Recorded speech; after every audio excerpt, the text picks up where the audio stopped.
Hey YouTube, so Travis Talks here going live. The only reason I'm going live is because I'm out of storage on my phone and I don't really want to go through all my videos and just start deleting them because it's going to take a long time. I should probably offload them to the cloud. I already bought the cloud on Apple. Regardless, anyway, so I want to talk about this pistol right here. So this is an American-made pistol. Okay, this is the Indian Arms Corporation's uh, Indian Arms 380 ACP. This is basically made to model the Walther PPK, which is a very popular handgun. It's a German-made pistol. Now, this one is American-made.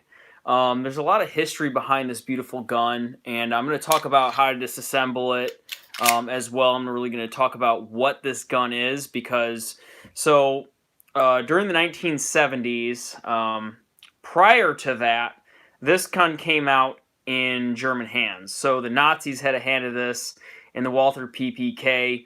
If you didn't know, Hitler actually committed suicide using the Walther PPK. So maybe there's some good luck behind this gun. I don't know. Either way, this was the #1 handgun used in the James Bond movies back in the 1960s, 1970s. So, as convenient as it is, in the 1970s, a lot of these guns were actually banned from import. So, Walther was the only one that made this style of pistol, okay?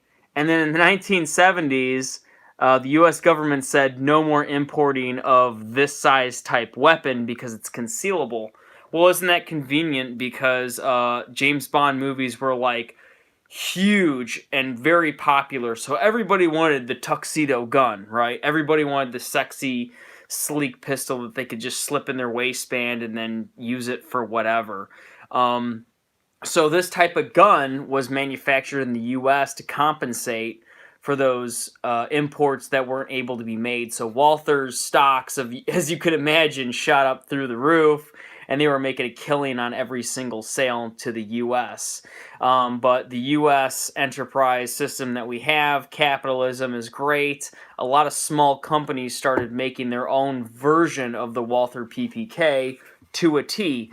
Such a company as Indian Arms, they made this gun. This is the 380 ACP, and I even had to look up how to take this gun apart. As it turns out, there were only 1,000 of these pistols made. Okay, so there were probably other companies out there that made this style of pistol. Personally, I like this pistol a lot.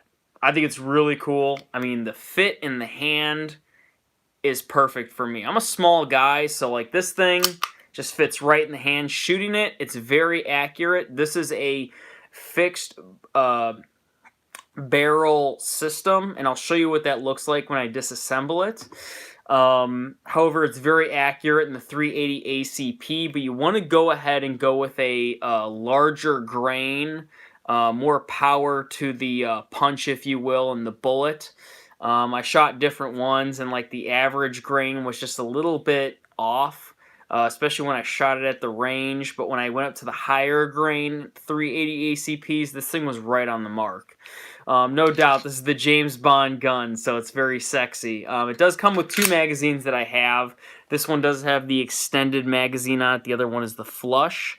So ejecting it, it's a little awkward. There's a lot of things I have to say, like pros and cons about this, but whoever designed the pistol to have the ejection button right here for the magazine, it should have been a little bit lower. Personally, I mean, because you have to kind of camp the gun and then take it out, so I guess it makes you think about what you're doing. Maybe that's what they were going for. It's a single stack type magazine. It only holds maybe 7 or 8 rounds, 380 ACP, very basic. This one does have a hammer on it as well, so as you can see right there.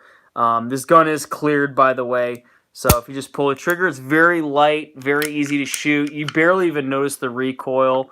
The gun does not have a locking mechanism on it, so you cannot lock the slide back as you normally would, so you do have to insert the magazine in order for the slide to lock back. That way it lets you know, hey, by the way, I'm empty.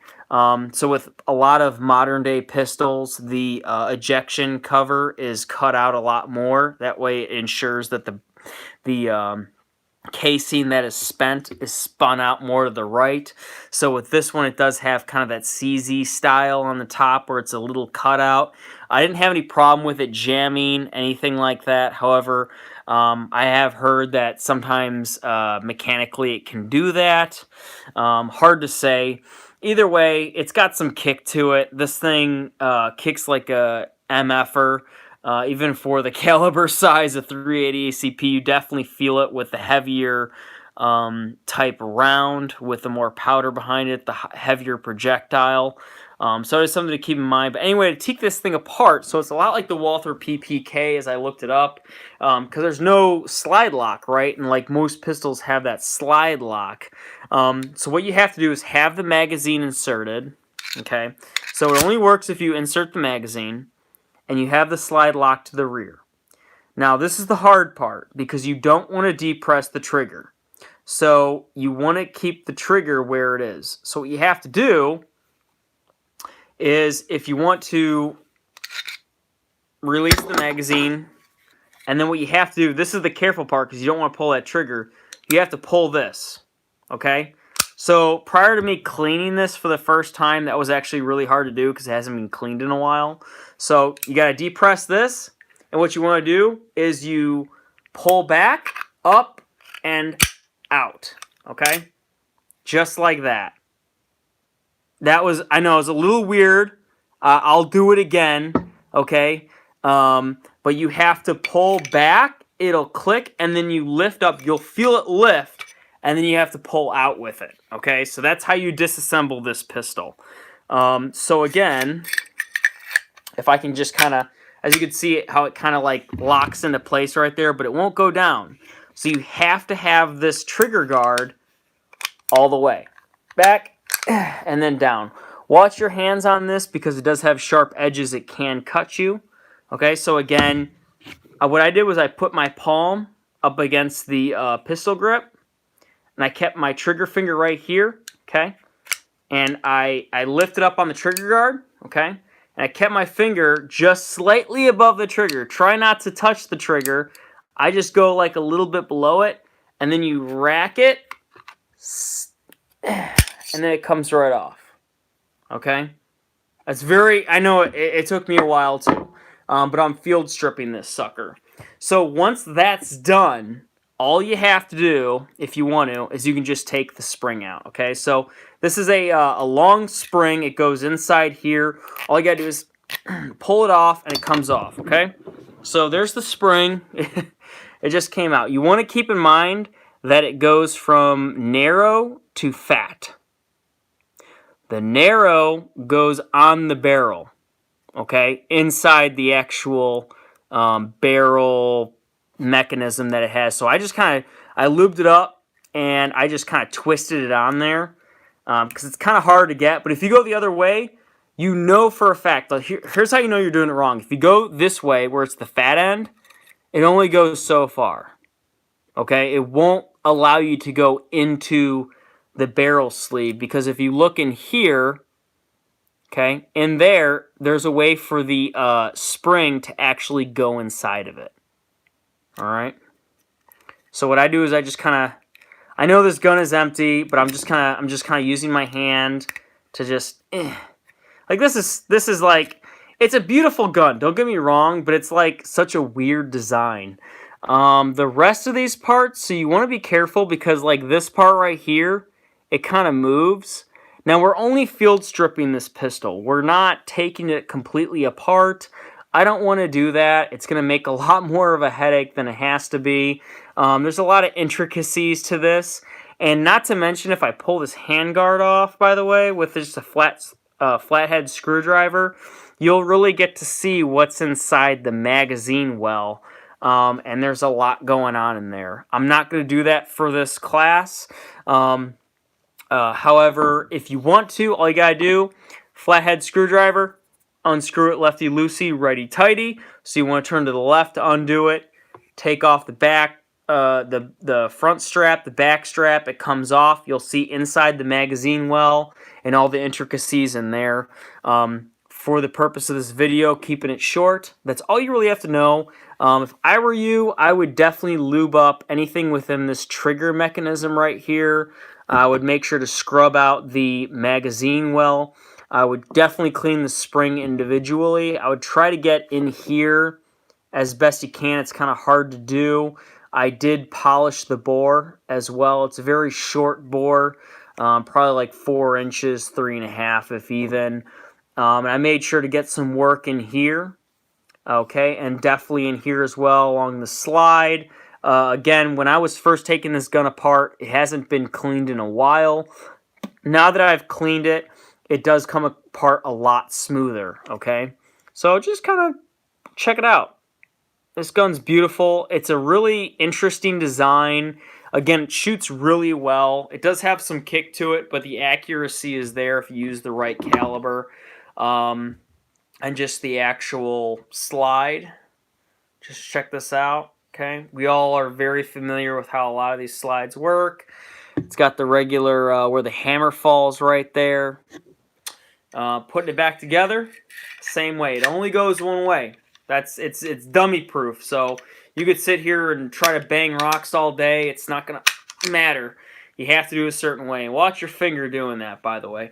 And then to actually test this pistol, aim it in a safe direction. I already know that it's empty.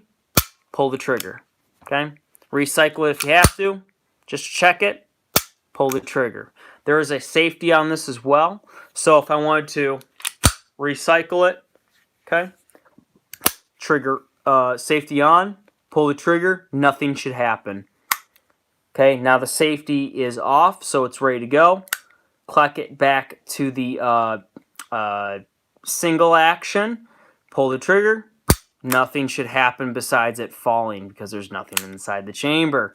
Okay, that's how you test a gun if you didn't know. If you want to test a double action, you can really crank that trigger down. Now, besides that, insert the magazine. Make sure you lock it to the rear.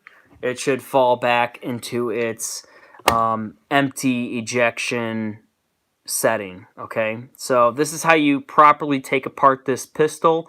I know for a fact there's no other videos out there about taking apart this particular gun, but again, it's a lot like the Walther PPK, if not to a T. So you look that up and you'll be able to figure out how to take this gun apart. The only difference that I found patent-wise between the Walther PPK and the Indian Arms 380 ACP is this trigger guard. So the trigger guard is the spring-loaded.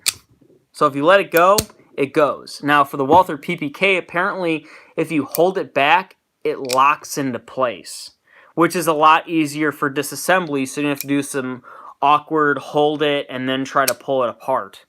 Okay, so that's the only difference I saw disassembly-wise. I'm sure there's maybe some other slight differences because a lot of those companies, when it comes to patents, they want to make sure they protect themselves and that there can only be certain mechanisms that come into play.